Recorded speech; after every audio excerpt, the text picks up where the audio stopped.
আসসালামু আলাইকুম। এজিডি ট্রাভেলসের পক্ষ থেকে সকলকে জানাই শুভেচ্ছা। বিগত কয়েক ভিডিওতে আমি কানাডার বিভিন্ন ধরনের ভিসা নিয়ে আপনাদের সাথে আলোচনা করেছি। আজকে আমি কানাডাতে পার্মানেন্ট রেসিডেন্ট বা স্থায়ীভাবে বসবাসের জন্য ভিসা কিভাবে অ্যাপ্লাই করতে হয় সেটি নিয়ে আলোচনা করব। তো এক্ষেত্রে এই স্থায়ীভাবে বসবাসের জন্য আপনি যখন ভিসার অ্যাপ্লিকেশন করবেন, আপনার যে বেসিক ডকুমেন্টসগুলো প্রয়োজন হবে এবং এর সাথে যে স্পেশাল ডকুমেন্টগুলো প্রয়োজন হবে সেগুলো নিয়ে কিন্তু আমি আজকে আলোচনা করব।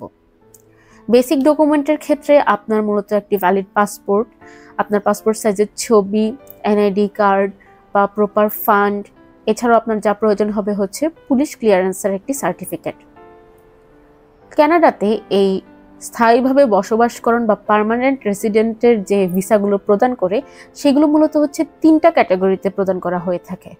প্রথমটি হচ্ছে আপনার এক্সপ্রেস এন্ট্রি অর্থাৎ স্কিল বেসড এন্ট্রি, দ্বিতীয়টি হচ্ছে পিএনপি বা প্রভিন্সিয়াল নমিনি প্রোগ্রাম এবং তৃতীয়টি হচ্ছে ফ্যামিলি স্পন্সরশিপ। তো এক্ষেত্রে বেসিক ডকুমেন্টগুলোর পাশাপাশি আপনার যে এক্সট্রা ডকুমেন্ট শো করতে হবে সেগুলো নিয়েই আমি এখন আপনার সাথে আলোচনা করব। প্রথমত আপনার যে জিনিসটা প্রয়োজন হবে, আপনার হচ্ছে একটা শিক্ষাগত যোগ্যতা সার্টিফিকেট প্রয়োজন হবে। অর্থাৎ আপনার শিক্ষাগত যোগ্যতা আপনার পেপার ওয়ার্কের মাধ্যমে সেটা শো করতে হবে। দ্বিতীয়টি যে জিনিসটি আপনাকে শো করতে হবে সেটি হচ্ছে আপনার ভাষাগত দক্ষতা, এবং সেটি আপনি দেখাতে পারবেন আইএলটিএস স্কোরের মাধ্যমে। তৃতীয়ত আপনার যেই জিনিসটি প্রয়োজন হবে সেটি হচ্ছে পুলিশ ক্লিয়ারেন্স বা পিসিসি, এবং চতুর্থত আপনার যে জিনিসটি প্রয়োজন হবে সেটি হচ্ছে মেডিকেল সার্টিফিকেট বা স্বাস্থ্য পরীক্ষার রিপোর্ট। এছাড়াও সবচেয়ে গুরুত্বপূর্ণ যে বিষয়টি রয়েছে সেটি হচ্ছে ফান্ডের ব্যাপারটি। পিআর এর জন্য অর্থাৎ এক্সপ্রেস এন্ট্রি বা পিএনপির জন্য আপনাকে যে পরিমাণ ফান্ড শো করতে হবে সেটির সংখ্যা আমি এখন আপনাদেরকে বলছি।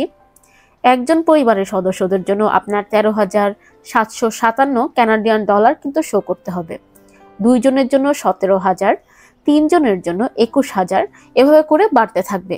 অর্থাৎ আপনার একজন পরিবারের সদস্যের জন্য বাংলাদেশি টাকায় 10 থেকে 11 লক্ষ টাকা কিন্তু আপনার ব্যাংকে শো করতে হবে।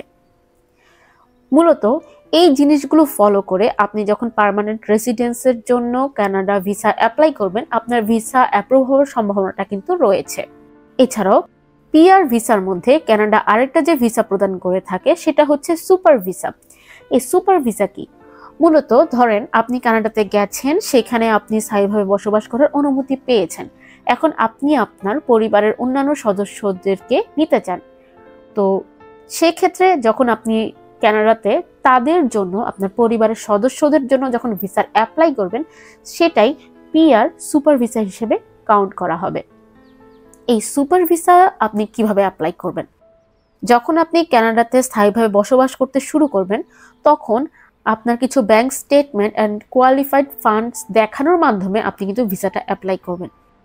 এক্ষেত্রে আপনি যা করবেন, এই সুপার ভিসা হিসেবে আপনার স্পন্সরশিপ লেটারটা আপনি তাদেরকে দেখাবেন। আরেকটা যেটা দেখাতে হবে সেটা হচ্ছে ইনকাম প্রুফ, অর্থাৎ আপনার ব্যাংক অ্যাকাউন্টের লাস্ট 6 মাসের হালনাগাদ আপনি শো করবেন। এছাড়াও আপনি যে কোনো ধরনের সঞ্চয়ী অ্যাকাউন্ট বা ফিক্সড ডিপোজিটও কিন্তু শো করতে পারেন যে আপনার ফিক্সড ডিপোজিট রয়েছে। এক্ষেত্রে আপনার ফ্যামিলি মেম্বাররা যখন কানাডাতে যাবে আপনি তাদের খরচ বহন করতে পারবেন এবং আপনি সেক্ষেত্রে নিজেকেও চালাতে পারছেন, এই জিনিসটা কিন্তু আপনাকে দেখাতে হবে। আর সবচেয়ে যে গুরুত্বপূর্ণ বিষয়টি হচ্ছে সেটি হলো মেডিকেল বীমা, কমপক্ষে 1 বছরের জন্য শো করতে হবে। এক্ষেত্রে আপনার মেডিকেল বীমা বাবদ কানাডিয়ান ডলার 1 লাখ কভারেজ কিন্তু শো করতে হবে। অর্থাৎ আপনি যে স্পন্সর ভিসার মাধ্যমে বা সুপার ভিসার মাধ্যমে আপনার যে ফ্যামিলি মেম্বারদেরকে আপনার কাছে নিয়ে যাচ্ছেন, তাদের জীবনযাপনের খরচ তো আপনাকে দেখাতে হবেই, তার সাথে মেডিকেল বীমা কিন্তু আপনাকে শো করতে হবে।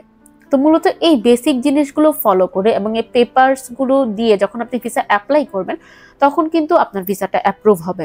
এই পিআর বা রেসিডেন্সিয়াল ভিসা মূলত ডিপেন্ড করে আপনার ফান্ডের উপরে।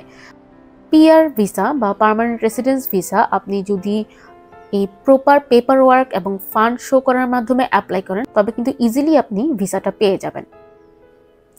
এছাড়াও ভিসা সংক্রান্ত যে কোনো ধরনের তথ্য সহায়তা পেতে আমাদের ফেসবুক পেজে মেসেজ করুন কিংবা স্ক্রিনে উল্লেখিত নাম্বারে সরাসরি ফোন কলের মাধ্যমে আমাদের সাথে যোগাযোগ করুন।